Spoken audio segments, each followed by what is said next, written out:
The high-altitude sun of Aspen was already high in the sky when Ethan woke, the light filtering through the panoramic windows of the lodge suite.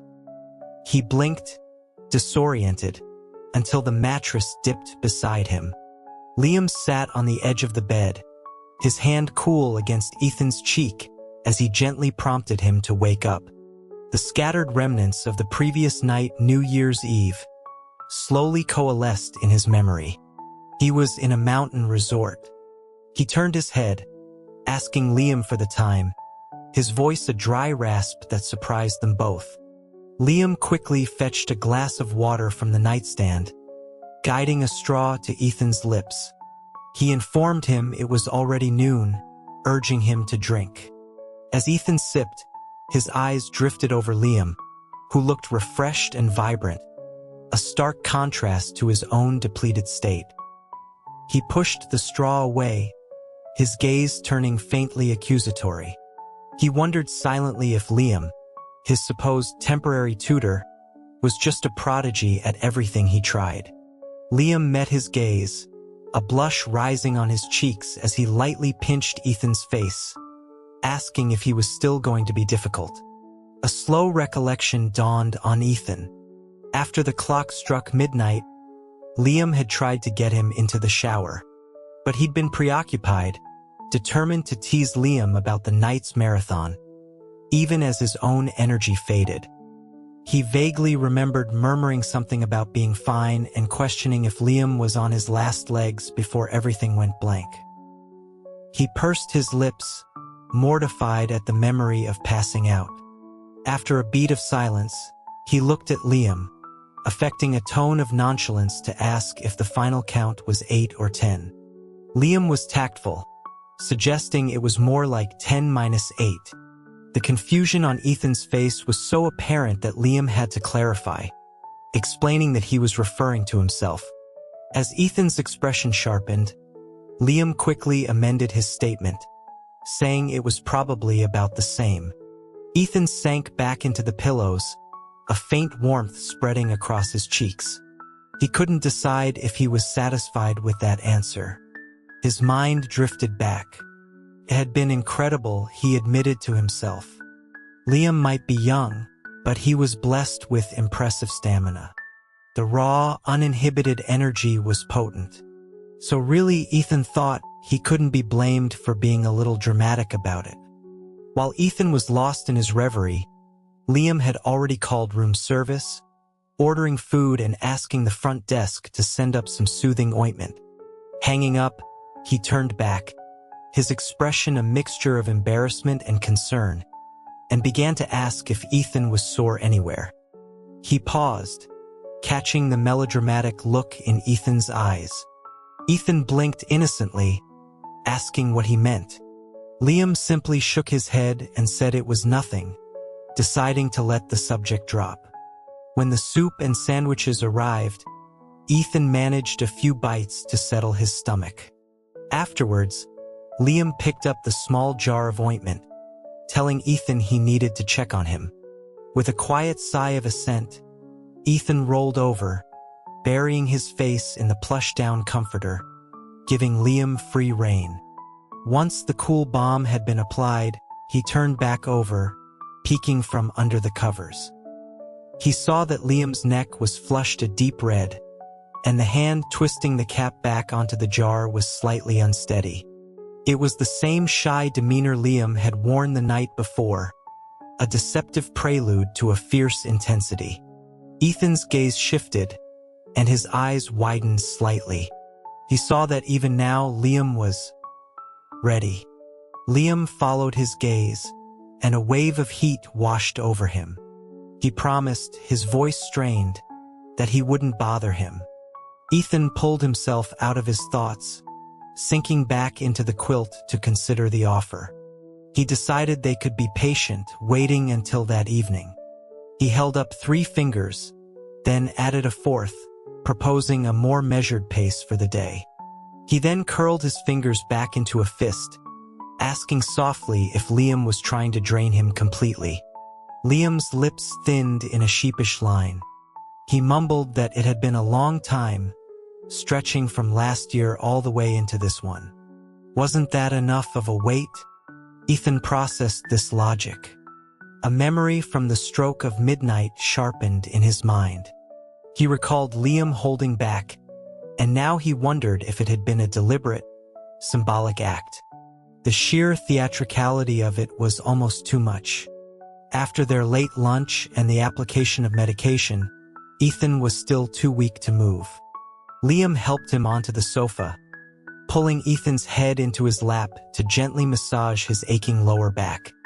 Ethan settled in comfortably, only to be startled by a sudden, firm presence against his hip. He glanced down and tried to push it away, but Liam caught his hand, holding it firmly. Liam calmly shifted his position, patting Ethan's waist in a placating gesture, telling him not to make trouble. Resigned, Ethan relaxed again, raising his hand to admire the new ring on his finger. He hadn't had a chance to really look at it the night before. He traced its smooth, cool surface and asked playfully if Liam had gotten their names engraved inside. The hand on his back paused. Liam said no. Ethan turned his head to look up at him, asking if he thought that was too cliché. Liam denied it, resuming the gentle massage, his gaze distant. After a moment, he admitted that things had been a bit rushed and he'd only had time to prepare the rings. Ethan hummed, his eyes closing in comfort. He said that a wedding wasn't important to him. For him, being together and on the same page was what truly mattered. But if Liam wanted one, he was open to it. He began to idly plan, suggesting they could go to the coast when the weather warmed up, mentioning Liam's fondness for the salty air. A sudden pressure on his back made him hiss in surprise. He slapped at Liam's hand, accusing him of pinching. Liam soothed the spot, murmuring for him not to spring song lyrics on him so unexpectedly. Ethan obediently fell silent. He spent the rest of the afternoon languishing, his body sore and heavy. It was clear he wouldn't be leaving the suite. Liam stayed with him, reading on a tablet beside him. Around 1 o'clock, Liam's phone buzzed. Excusing himself, he stepped out onto the balcony to take what sounded like a business call that had started with New Year's pleasantries. 10 minutes later, he was still out there, deep in conversation. Ethan, who had drunk too much water earlier, needed the bathroom. Seeing Liam's back was turned, he carefully pushed himself up. The moment he put weight on his legs, his body felt like it was made of sand. He gripped the edge of the bed for support, but as he tried to take a step, his knees buckled and he pitched forward onto the thick carpet with a soft thud. The sound brought Liam rushing back inside. He scooped Ethan up, concern etched on his face. He was about to speak when he noticed Ethan's flushed cheeks and the glassy sheen in his eyes. Ethan rested a hand on Liam's shoulder and whispered that he needed to use the bathroom. Liam touched a hand to Ethan's forehead, his brow furrowing. He asked if he had a fever. Ethan seemed surprised by the question. Liam let out a slow breath, first helping him to the bathroom and then carrying the increasingly flushed Ethan back to bed. He called the resort's on-site medical team, but they were equipped for ski injuries and minor ailments, not this. A professional would have to be called in. Liam hung up, his frown deepening. He looked at Ethan, limp against the pillows, and murmured a question about whether their night together could be the cause. Unwilling to admit it, Ethan suggested he might have just caught a cold, despite the room's thermostat being set to a comfortable 72 degrees. Their eyes met in a moment of silent understanding. Liam began to propose an idea. Ethan, anticipating it, whispered that it felt wrong to ask. It was New Year's Day, and everyone was on holiday. Liam countered that they could offer double the usual rate. Feeling a pang of guilt, Ethan told him to try. Liam stepped out onto the balcony again, this time calling their friend Caleb, who was a doctor. He closed the glass door behind him for privacy. Ethan could only see his back, but he noticed the base of Liam's neck turning red as he presumably described the situation. A few minutes later, Liam came back inside. Ethan looked at him expectantly. He sat on the bed and reported that Caleb would be there by the afternoon. Ethan sighed, remarking on the power of a double salary. Liam corrected him, explaining that a holiday call-out was actually 6 times the normal rate. Ethan's eyes widened. Liam added that the fee could probably buy 2 or 3 of his high-end laptops. The thought of costing tens of thousands of dollars made Ethan feel like a very, very expensive vegetable. While they waited for Caleb, Ethan was confined to bed. He idly twisted the ring on his finger, then beckoned Liam over to take a picture to commemorate the occasion. Liam obliged, holding his hand. Ethan snapped a photo with his phone and posted it to his Instagram story. Shortly after, messages began to pop up. He saw one from their friend Jake. Jake was asking why, after being married for so long, they were suddenly posting pictures of rings. A jolt went through Ethan. He'd completely forgotten that in their friend's eyes, he and Liam were an old, established couple. He stared at the message, at a loss for how to respond. Liam, sitting beside him, asked what was wrong. Ethan showed him the phone, passing the problem to him. After a few seconds of thought, Liam took the phone and typed a reply, commemorating our first New Year's together. He then went to Ethan's post, liked it, and left the exact same comment. The confusion in the comments section immediately evaporated, replaced by a flood of heart emojis. Ethan was impressed. His need to share the moment satisfied, he tossed his phone aside. Liam suggested he get some more sleep, since he still had a fever. Ethan felt a wave of drowsiness and agreed, closing his eyes. At 4 in the afternoon, Caleb arrived, looking like he'd driven through a blizzard with a thunderous expression on his face. From his bed, Ethan looked at the grim doctor and asked if he was there to escort him to the afterlife. Liam reached over and gently patted his feverish head. The room was still in disarray. Rose petals littered the floor, an empty champagne bottle sat on a table, and the antler headband from the night before was tossed on the sofa. The evidence of their celebration was obvious. Caleb walked in, his expression unreadable as he took in the scene, his eyes lingering on the two of them. Liam broke the silence, wishing him a happy new year. Ethan added a guilty mumble about good fortune. Caleb closed his eyes and took a deep, centering breath. Ethan could almost see the words forming on his lips. 6 times salary, 6 times salary. Composing himself, Caleb sat down and began his examination. After a few minutes, Ethan tried to sound hopeful, asking if it was just a low fever, maybe from the altitude change. A humorless smile touched Caleb's lips, and Ethan wisely fell silent. After the checkup, Caleb gave Liam some medication he'd brought with him, advising a few days of bed rest and assuring them it was nothing serious. Liam looked relieved. Ethan, however, felt that being bedridden for days was, in fact, a very big problem. While he was lost in thought, Liam had already arranged for a room for Caleb next door and was seeing him out. When the door closed, Liam returned to the bedside. Seeing Ethan's crestfallen expression, he asked what was bothering him.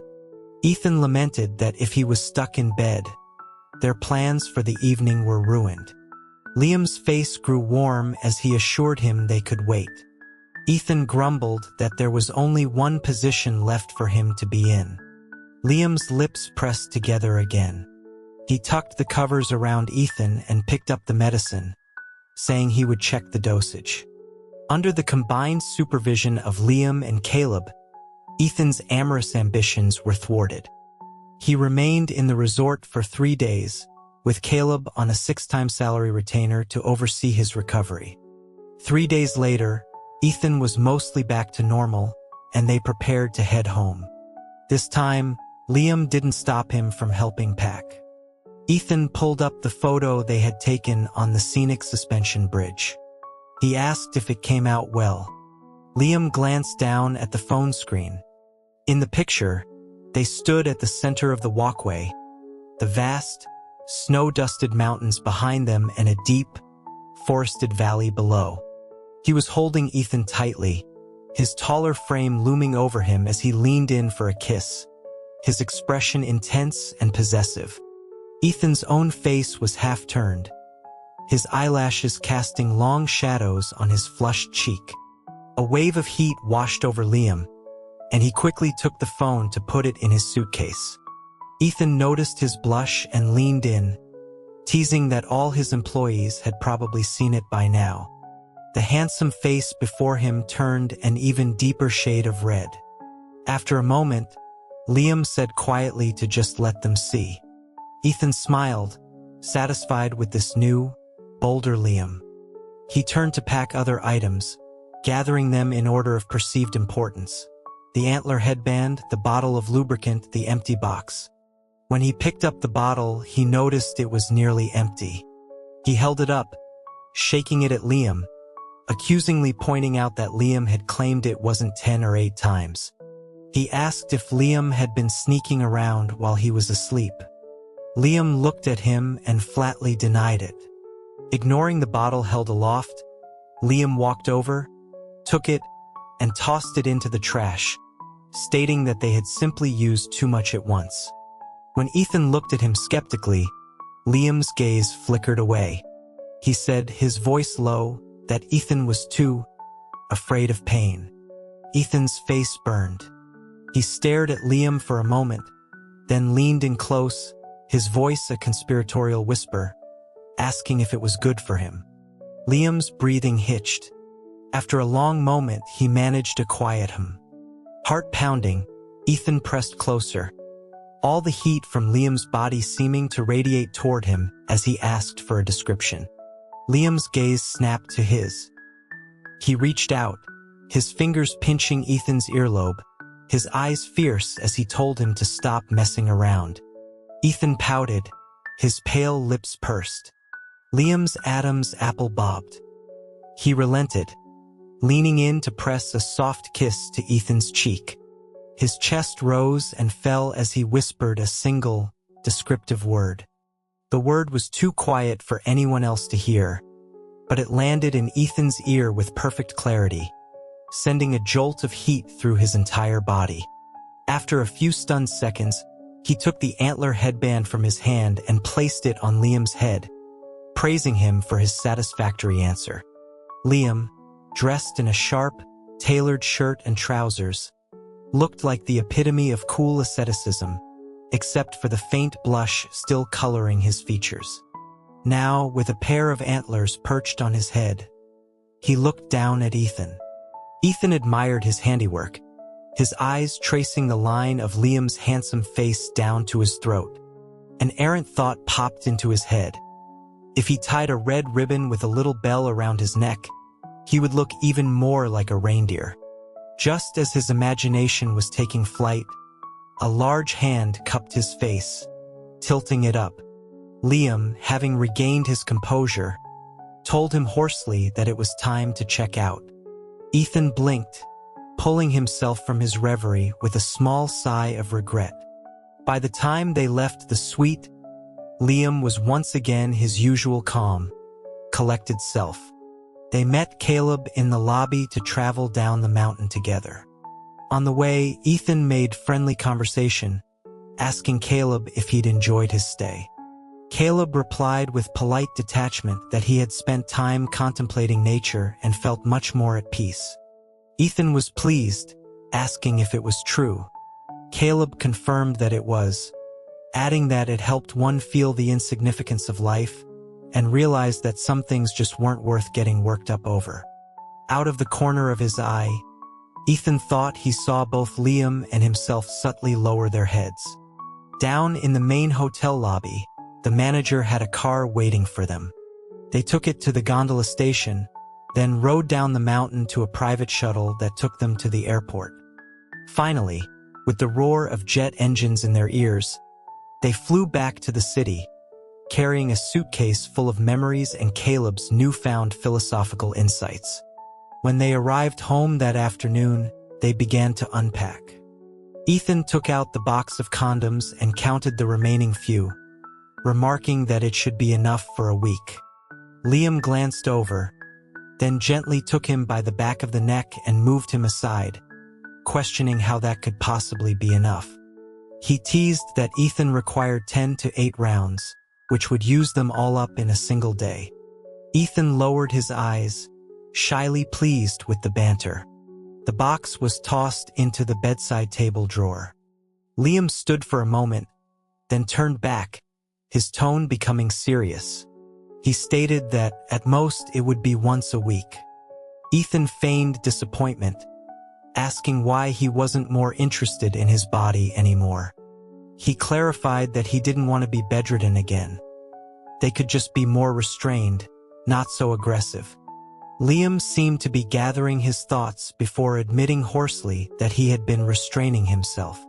He had tried his best that night, but Ethan still couldn't handle it, ending up covered in marks and exhausted for 3 days. The room fell quiet. Liam softened his voice, as if afraid of scaring him, and promised he would be more careful next time. He turned his head and was met with an even more excited look in Ethan's eyes. Ethan encouraged him, asking what he was restraining himself for. He wanted him to come at him with full force. Liam whispered back, asking if he'd skipped the chapter on sustainable development when he was studying for his grad school exams. Jake had been messaging them about getting dinner. Now that they were back, Ethan sent him a message, and Jake immediately began organizing the get-together. He suggested lunch the next day in the downtown business district. Liam glanced at the message and asked what they were eating. Ethan explained it was a place Jake had been wanting to try for a long time. Liam instructed him to tell Jake to pick something with lighter options, as he shouldn't have anything spicy for a few days. Ethan relayed the message, and Jake quickly replied with an enthusiastic okay, promising there were mild dishes available. The next day at noon, Liam drove them to the agreed-upon location. Their friends were already there.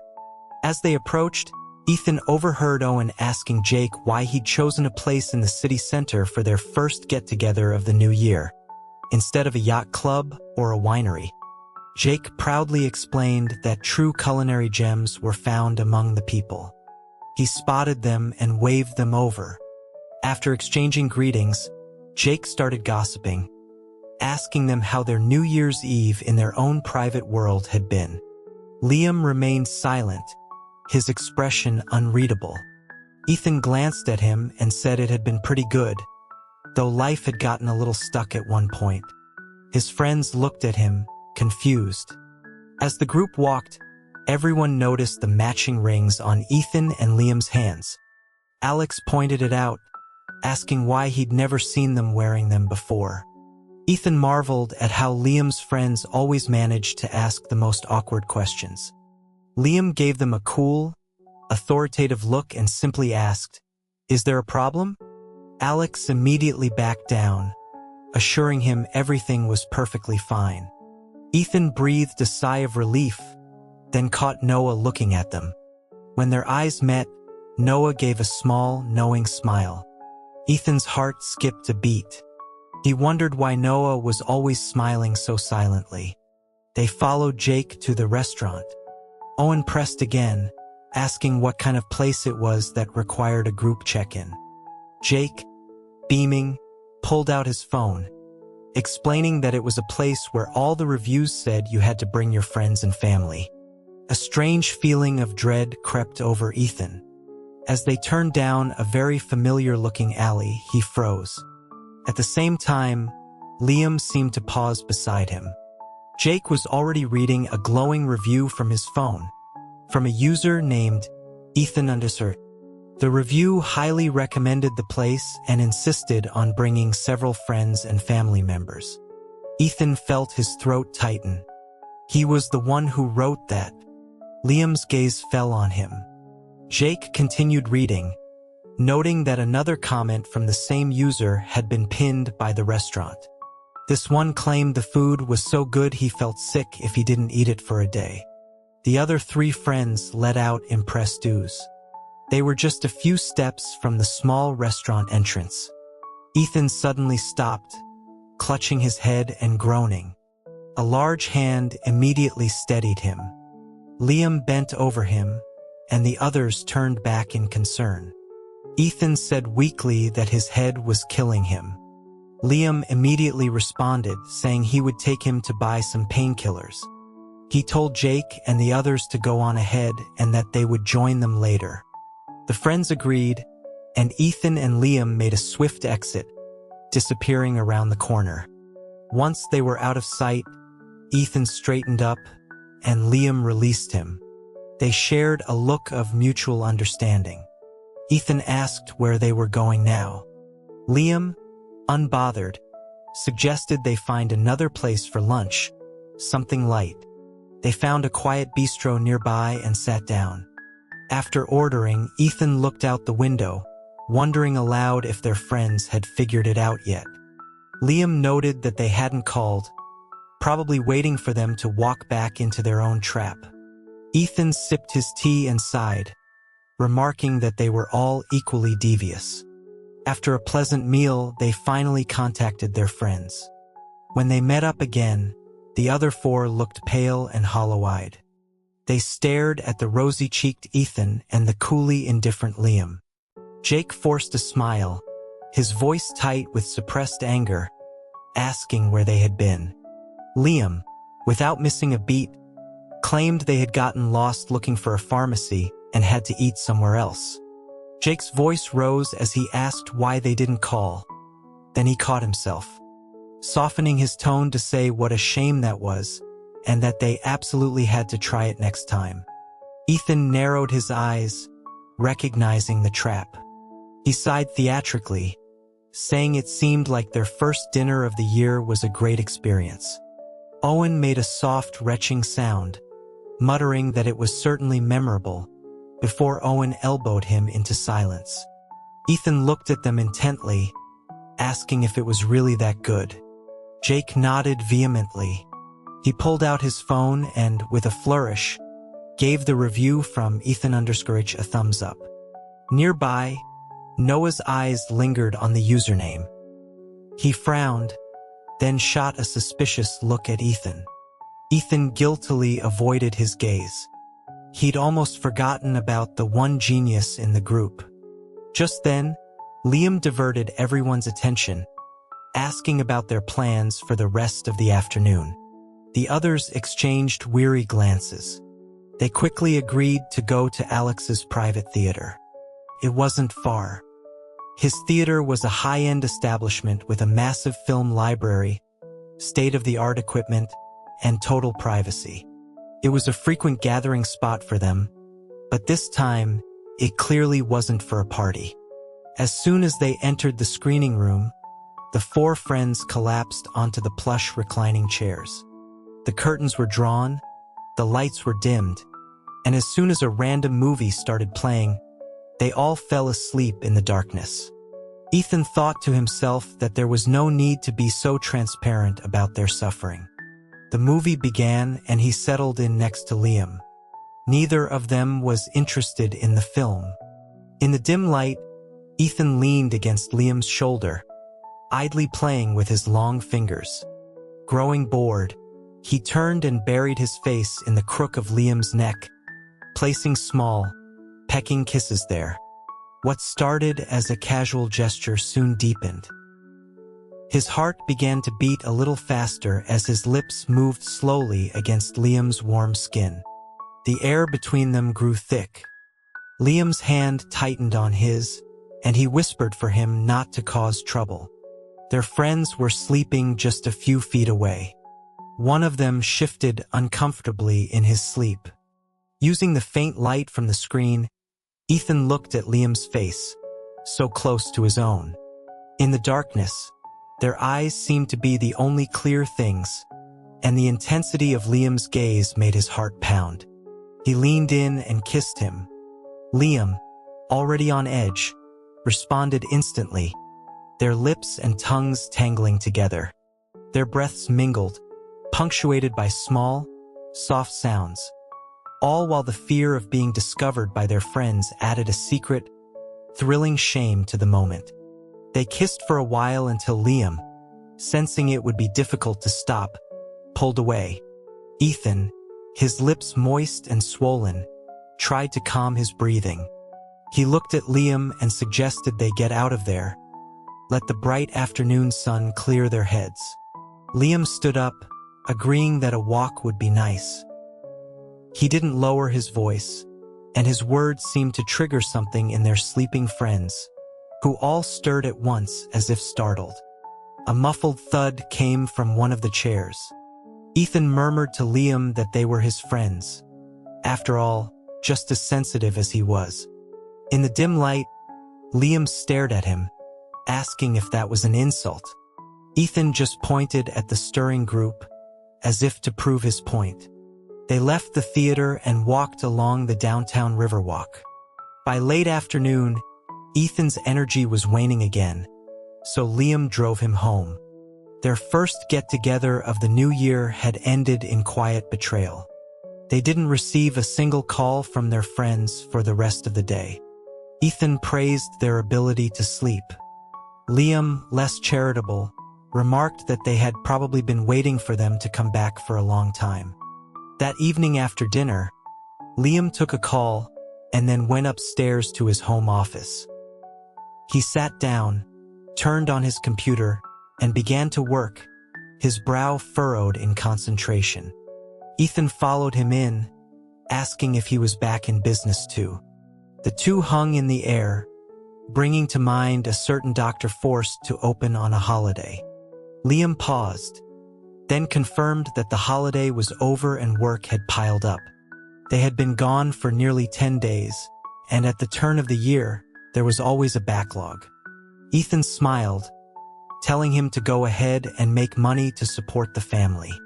Liam looked back at him with a half-smile, replying that he was just following orders from the boss.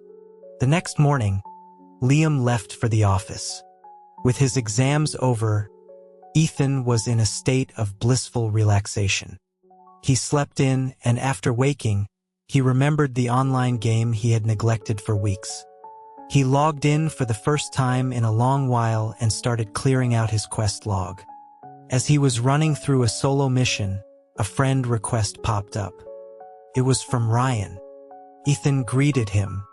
Ryan messaged back, saying he thought Ethan had quit the game. Ethan replied that his exams were over, so he was back on his happy planet. A few minutes passed before Ryan messaged again, asking about the in-game rings. Ethan happened to be browsing the game's cosmetic shop and saw a garish gift ring priced at 588 diamonds. He wondered why Ryan was looking at such tacky things and offered some sage advice, typing that it was all a capitalist trap. After sending the message, Ryan went silent again. Ethan shrugged it off and sent him a party invitation to play together, which Ryan accepted. Immersed in the game without any distractions, Ethan lost all track of time. It wasn't until the bedroom door clicked open that he looked up and saw Liam standing there, home from work. He met Liam's gaze and glanced at the clock, realizing with a start that it was already 6. Happy times were always so short. Liam asked what he was doing. Remembering his mic was still on, Ethan quickly said into his headset that he was turning it off. Ryan, on the other end, seemed to hear Liam's voice and sounded more nervous than Ethan as he quickly agreed. By the time Ethan had muted his mic, Liam had crossed the room to his desk. Ethan turned in his chair, a playful smile on his face, and asked if the little reindeer who makes money to support the family was back. The nickname seemed to make Liam a bit self-conscious. He loosened his tie, looked down, and mumbled an affirmative. Ethan hooked a finger in his tie and pulled him down, raising his face for a kiss.